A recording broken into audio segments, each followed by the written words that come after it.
Okay, now that it's such a public ordeal and I have to explain myself, I'll tell you what happened with Velly. So, basically, when I saw all of these women coming up dead in the area in a similar way to my stepsister Joanna, I was like, something's not right. And Joanna doesn't have the best, like, history.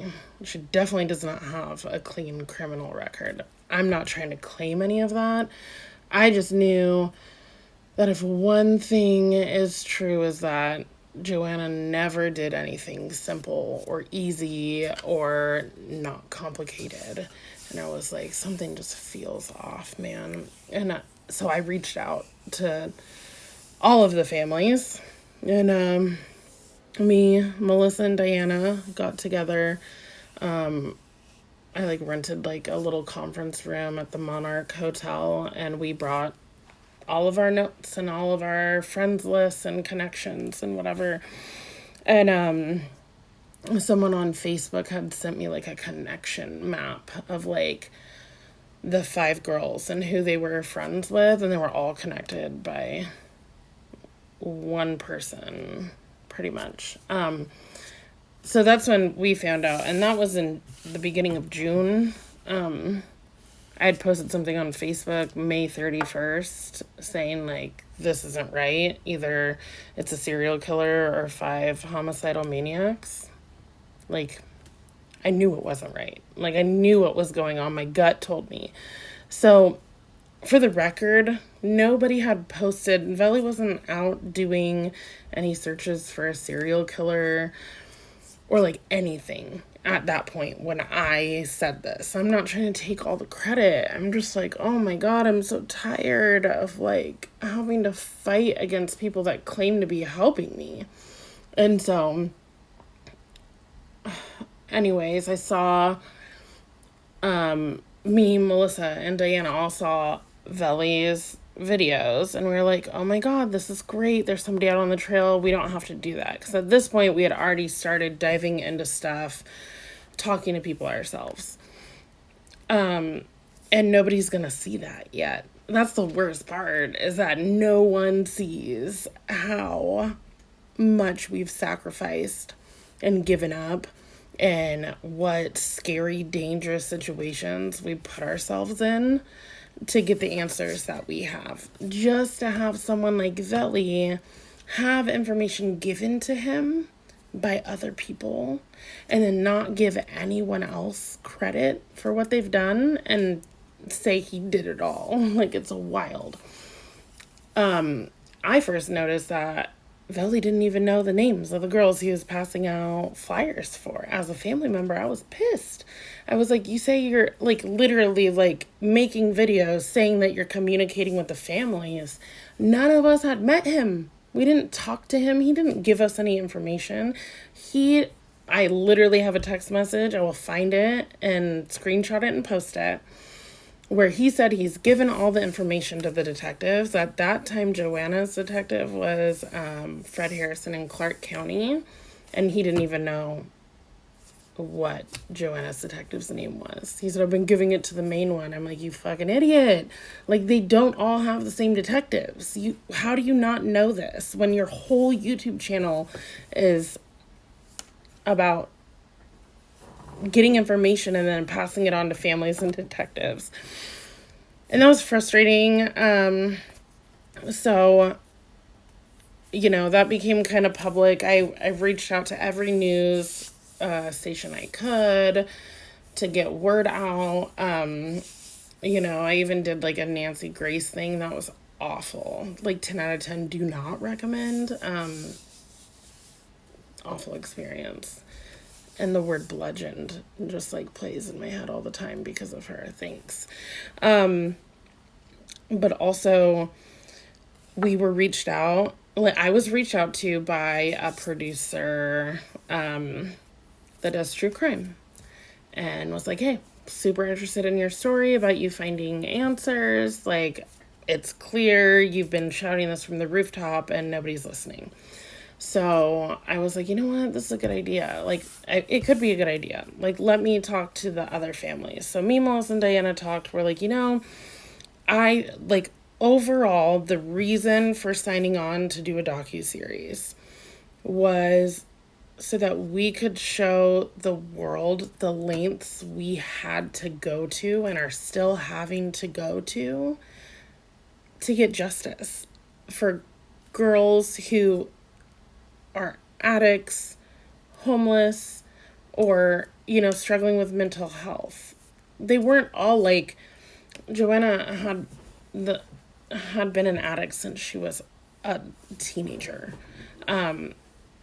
She struggled with that like her whole life, and like, but Kristen Smith and Ashley Rayel weren't struggling with that their whole life. Like, they had just got brought into that world. That wasn't who they were, and I don't want to say that that's who Joe was either, but just the fact that like it was so hard to get anybody to take it seriously. My detective, like, Harrison at Clark County, like, he was like, I don't know what you think. These are connected, Ariel. I'm like, just do me a favor and talk to them. Talk to the other jurisdictions and look at it. Like, talk, I'm telling you. And we knew that Kristen and Ashley were friends. We knew that Joanna and Bridget had gone to school together. The second Bridget's picture came up as being found dead, I had so many people messaging me. I had a friend who used to work at the gas station, the Jacksons on McLaughlin and Jennings, who was like, Bridget was a regular here. Like, I knew her, and I was like, fuck, that means that, like, Joe was a regular on McLaughlin. There's no way that they didn't know each other. Even if they went to school together, like, they would have had to have seen each other. So we knew that there was connections.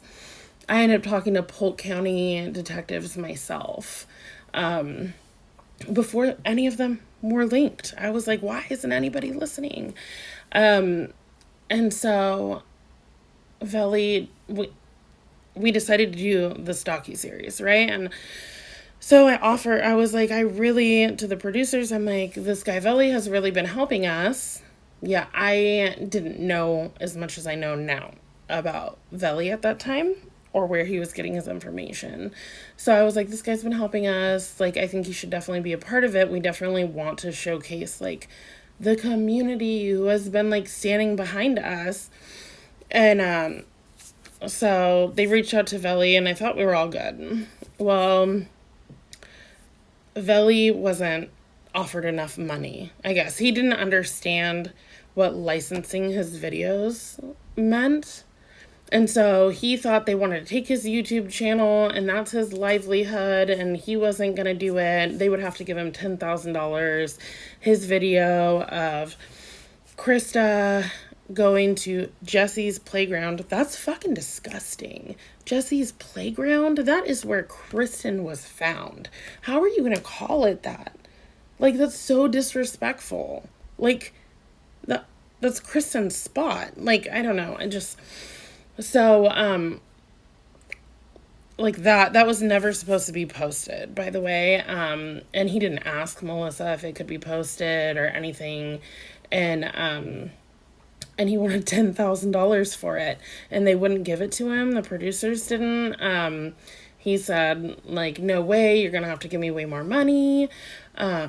And then when they wouldn't, he turned around and said that they were the ones trying to profit off of the girls, and then started telling us as family members that we were trying to profit off of our girls. We're like, no, we're not making jack shit with this docuseries. I promise you. The whole point was to show the world what kind of state our city is in, how bad it is, and how far you have to go to be able to get the same kind of investigation for this kind of person as you would investigate if it was me. The one who has a routine and goes to the grocery store and has a car and goes to nursing school. Like, if I died, 100% the investigation would go different and would be taken more seriously than the way these women's investigations were taken. So I actually just forgot where I left off because I had to start a new segment video. So anyways, Velly wasn't given enough money, so he turned around and said, oh yeah, that we were taking advantage of it, blah, blah, blah. No, I think it's and to this day, I think it's super important that everybody sees that this is what's happening in our city. Like, eventually everyone can see the extremely dangerous situations we put ourselves in, like the gangbangers we've talked to, like, man, every day, like, there's something else that we do.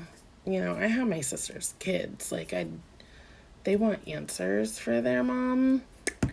And then Velly goes and, like, that first, like, live stream I saw where he didn't know their names, it was offensive to me, like. And then I said something about it, and he blocked me. I did not report his stupid channel. Like, I didn't. That's not what was going through my mind at all. I was just so mad. I was like, who can I talk to? I think at that point, Melissa had his phone number, and I was like, Melissa, hit up your boy. Like, he just blocked me, but why doesn't he know their names? He doesn't know their names, where they were found. Like, whatever. Right away, when she finally put me through to him, I could tell the kind of person he was, and so I was like, I'm gonna need this dude on my side. So I did not start anything more. I knew I wasn't gonna win that fight, so I apologized, and then we were on decent terms. Well, then he brought someone to the barbecue fundraiser we did and said she knew my sister. But then he wouldn't give me, I was so busy I didn't get to talk to her very long, and then he wouldn't give me any contact info. He told me he had given the info that he got from her to the detectives, but then later on in my text messages, he says the detectives will get them when they're free. I'm like, I don't know what that means, but okay. So there were so many things that he admitted that he did not send to detectives that he says he did. He didn't know who Joanna's detective was, so he wasn't sending anything, and he was telling me that I was wrong, that Joanna was not linked. He said that the entire time until the indictments came out. Everybody's like, oh, Velly, you knew it. Like, no, guys, I knew it. Velly told me that I was wrong. And I said, you know, you should be sharing the, like, he always thought we were going to, like, post it. First of all, I don't even have a YouTube channel. I think I do, actually, because I have Gmail, but whatever. And so I'm like, if anybody has to keep things a secret, it's the families. You have no idea what we can't say to the public right now that eats at us. Like, you guys have no idea how awful and horrible the details really are. And Velly doesn't know either. And he's like, no, I'm not going to send you the audio. I'm not going to share this with you, blah, blah, blah. I'm like, okay, get it. Can you get it transcribed and just send me the transcription? He wouldn't do it. And I'm like, this is fucked up, dude. And it was time and time and time again of him saying he had something and that we would have to drive to him. I got 3 kids. I'm in nursing school. I was working full time. There was no time, but I would have to drive to him to sit there and listen on his phone, and he wouldn't let us record whatever he had. It was just so sketch and, like, so paranoid. Then later on, I find out that everybody thinks that he's the one who came up with the name Jesse Calhoun, or that he found Krista. No. Krista reached out to him on Instagram, and Krista said, has the name Jesse come up at all? And so it wasn't him. He was given that information. Then he went around and asked about Jesse's name. Half of the stuff that he talks about on his channel is stuff that was given to him that he claims he found himself. He did not follow up on the more important leads. You guys are seeing videos right now of him talking to associates, and, like, it's creating a lot of drama and a lot of work for our detectives because they've already vetted these people. Robert Cottrell, has nothing to do with any of the murders at all. And so he's just like baiting you guys. It's like clickbait.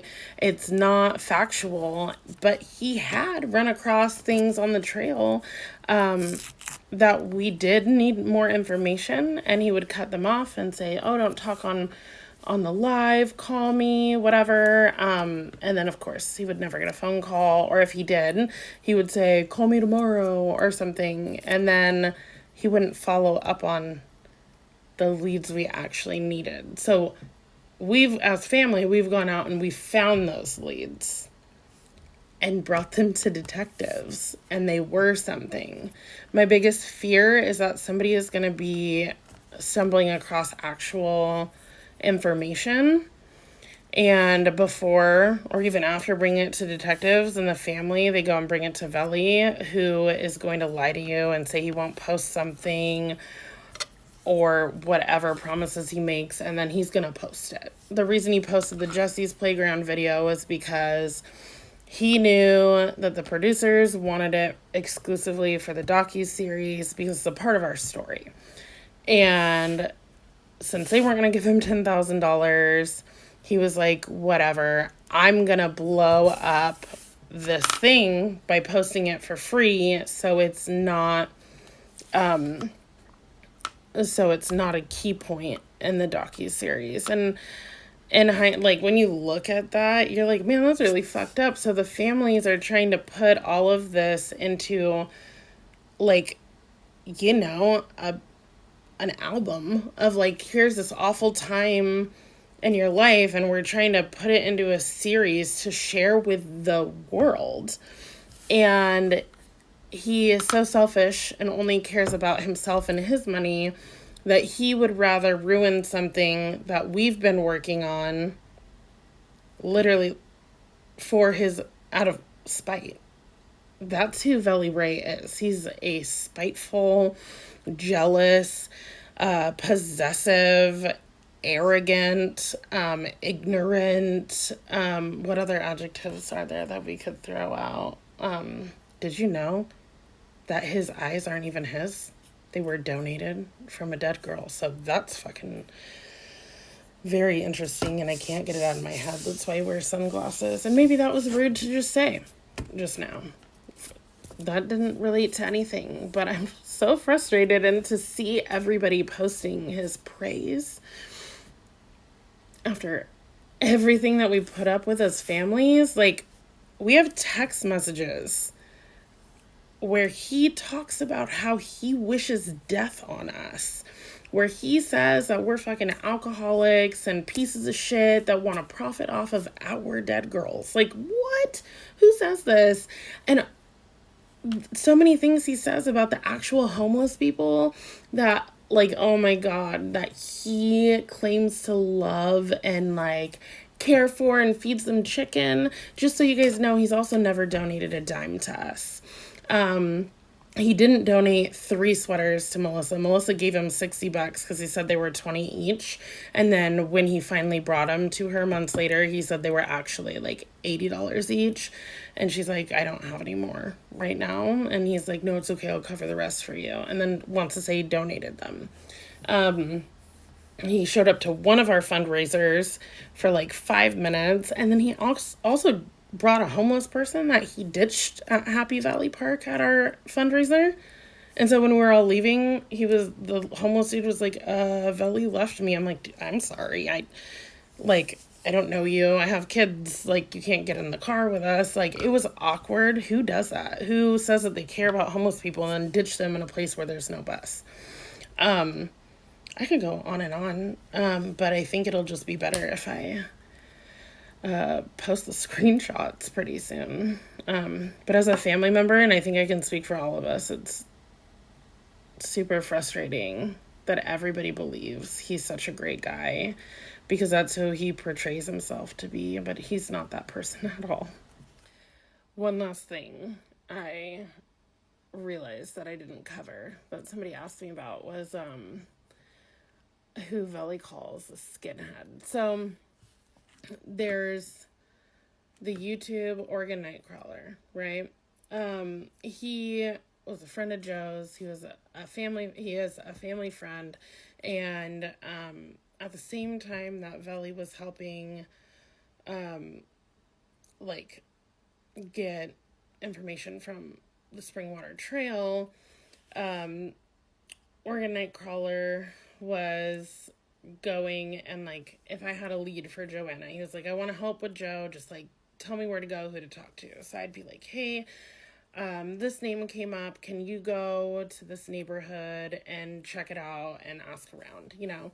He was specifically like asking for stuff related to Joanna. And at first he was uploading those videos onto YouTube, but his channel still like isn't as popular as Velly's, and so didn't get that kind of like attention.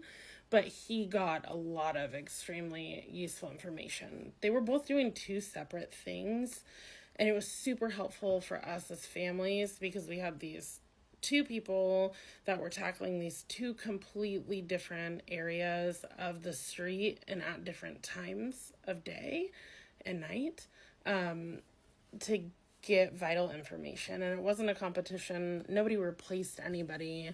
When we signed on to the docuseries, I also said like, hey, Chris Ponte with Oregon Nightcrawler has been amazing. We want him in it too.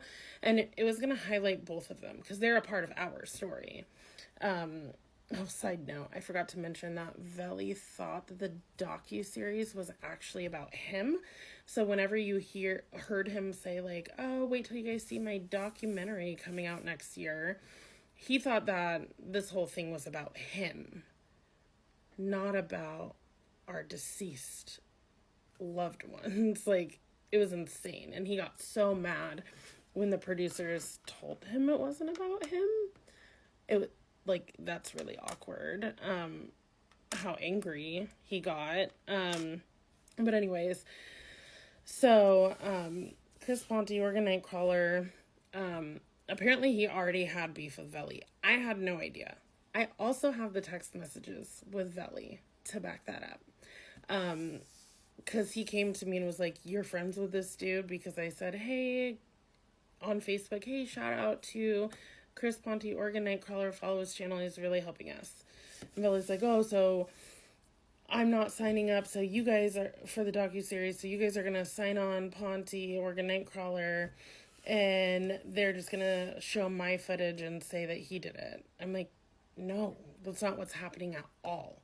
The docuseries is about finding justice for girls, and we're highlighting everyone who's helped us. Like, you guys have two different... Dude, trying to talk sense into Velly Ray is basically like you'd have better luck getting a full conversation back from like talking to a wall. It's pointless. Absolutely pointless. So he claims that we put a skinhead out on him to like dox his house. Okay, so first of all, Chris Ponte is Portuguese, and he's not a skinhead. He's not like a white supremacist dude. I think Velly just calls him that because he's bald, but he shaves his head because he's like, no, I just don't have this hair no more. So, that got weird, but they ended up having like major beef. And on both sides, I was like, you guys need to stop. Like, this is not the drama that we need on top of everything else that we're going through. And I think Ponte would even like back me up on this now. That like, I was not about it. Okay. I didn't know that Ponte was like going to his house until after it happened. The detective calls us and says, hey girls, like, I just wanted you to know that Velly Ray has blown up my phone. Really hard to get anything done on the cases when he keeps blowing up my phone about Ponte, Oregon Nightcrawler, whatever. It was such child's play. And the fact that, like, Velly should have, if he really wanted to get law enforcement involved, how about maybe not the homicide detectives? How about you just make a police report or file a restraining order?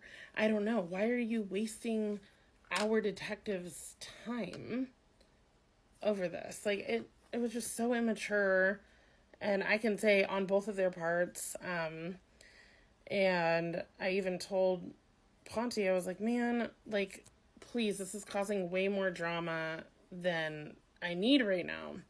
But listen, Velly's thing is, you can't tell me what to do. Oregon Nightcrawler, you can't tell him what to do either. Like, we didn't sick anybody on anybody. And then for Velly to, oh, by the way, for the last like 4 months maybe, Velly has had my phone number blocked. He's had me blocked on his YouTube channel, so I can't make any kind of comments and correct any information. He has not given us families any information. He's highlighting stuff that is irrelevant to the case to get the public like behind him, when like what he's saying isn't factual or it's not relevant. It's just juicy. Like, people are like, oh, I want to hear this person who used to date this Rob guy talk about how maybe Rob's involved. Rob's not involved. And so you guys are just getting like all the stuff that you think is relevant, but it's not. Anyways, I didn't sick anybody on anybody. So I think that that's important. That was something that somebody asked me about. But also on Velly's podcast, this first episode that he did, he wouldn't even let me explain. He hung up on me. So just so you know, I didn't hang up when I called in. Since he had my number blocked, I couldn't call from my number. And so I called from private caller, like a star 67 and that stuff, because I remember star 67. And I had a feeling he knew it was me. And he sat there and said, oh, the haters are calling. They're stalking me, blah, blah, blah. They just want to discredit me. I'm like, no, it's me. It's the family member. And then so I called from my mom's phone and he answered. I thought it was weird. He didn't answer on speakerphone like the other callers that he answered to. And then he started yelling at me, and he cut me off every time I tried to explain what you guys are asking me. And then later on, after he had enough to drink, because he's an alcoholic and he drinks every day, he's carrying around vodka and cranberry juice on the trail, guys. And like, the later at night it gets, the worse it gets. And he'd sit there and talk to me on the phone for hours, and I wouldn't be able to get a fucking word in. And it's just all praising him. He's praising himself while talking to me. Yeah. Anything else I need to throw out since we're right here? I don't know. What other questions do you have? I'm an open book. Like, the only reason I'm in this is to get answers for my kids, who are my sister's kids, and to get her justice.